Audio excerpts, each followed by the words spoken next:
Good day and welcome to Monday ReTsene with Pretoria Psychologists. My name is Mhlongo. They say that it is the season to be jolly. That's what we call the festive season. But it's not the case for most people. For some, the festive season might just be a very sore reminder of things like the rate of unemployment. For someone, when we are all celebrating and saying Happy New Year, it might just be a reminder that yet another year has passed and I still have not found a job. This can trigger some emotions that are quite negative. Emotions of anxiety, depression, wondering what the future holds. So the festive season might not be a happy time for people that are unemployed and looking for a job. For some parents who are unemployed, it's another reminder that I can't provide for my kids. You know how excited we all used to be as kids that we're getting Christmas clothes. But for parents who can't provide for their children and buy them Christmas clothes, or not even just that, parents that don't even know what am I going to buy, school clothes, school uniform, and all the things that my kids might need for the new year. Really, these feelings can cause a lot of anxiety and depression in most parents, making them feel like they are losing, making them feel like they're inadequate as parents. So these emotions could be triggered.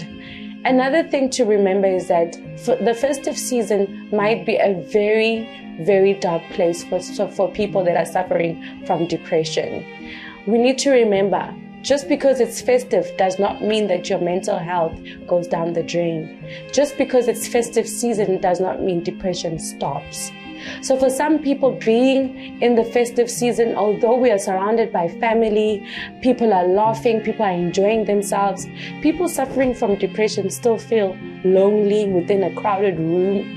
People suffering from depression still feel like there's no hope, there's no need to still be alive. And we need to just be much kinder and more accommodating to one another. And remembering that not everybody is excited about this time. That there are some people that are genuinely going through the most internally. And it really is still important to be kind to one another and kind with each other in how we engage with one another. So how do you deal with these feelings of depression and anxiety when you are in a crowded place filled with your family? I would always advise, take time out, take a walk, go out, breathe, find yourself in a space where you can recuperate again. You don't have to act like you're okay when you're not. And for families that identify people sitting alone in a family gathering or in a family setting, please be kind and understand that people are going through a lot internally. And it's important that we support one another, support families, and be more inclined in understanding what mental health truly is. It really does not stop. It really does not end just because it is festive. Festive season could actually be a much triggering time for people like orphans, people who don't have family, people who have to spend Christmas alone, people who have lost a loved one during that year, people that have lost mothers, fathers. This is a time that could be quite triggering for people. And it's important for us to understand that the festive season isn't really a joyful ride for everyone. And for those that have bipolar, who have manic episodes, the festive season could be a triggering time in that it could make some people overspend and not being able to budget their money and understand that the money is supposed to actually push you to the next year. And it's important for us to understand that people that do overspend and find themselves, in a financial dish might actually be suffering from a mental health issue. How did I finish all my money? I had money yesterday and today it's gone. Maybe there is a mental health or an underlying mental health issue there and it needs to be checked. So maybe let me give you tips on how to take care of your mental health in this festive season. Number one, maybe let's start looking at December as just another month. Let's make sure that we understand that December and January and February and June are just the same month, and let's start treating it that way. Let us be level-headed in how we deal with situations, even in the festive. Number 2, do the things that you love. Go out there, release some serotonin, take a ride in your favorite car, go onto your bicycle and, take a walk with family. Do the things that will make you feel good. Number 3, although it might be a lonely time, try to find people that you can sit with, relate with, people that you can actually enjoy with.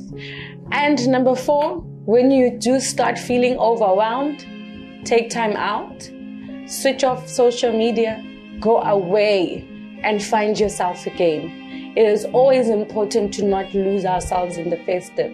It's very important for us to remember that there is still hope, that there is hope going forward, and that it's not always going to be doom and gloom. With the new year comes new opportunities and possibilities.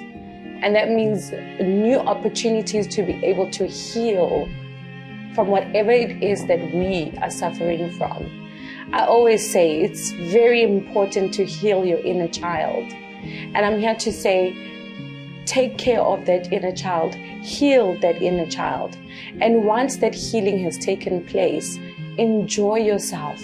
Be an adult that is healthy. Be an adult that is willing and is hopeful about the future.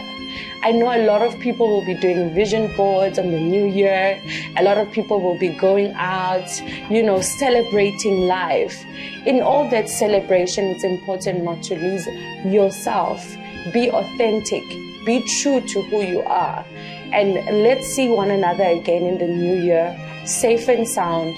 Happy New Year, and I hope and wish you nothing but the best. Thank you so much for tuning in, and we hope to see you in the new year. This is Monday ReTsene with Pretoria Psychologists.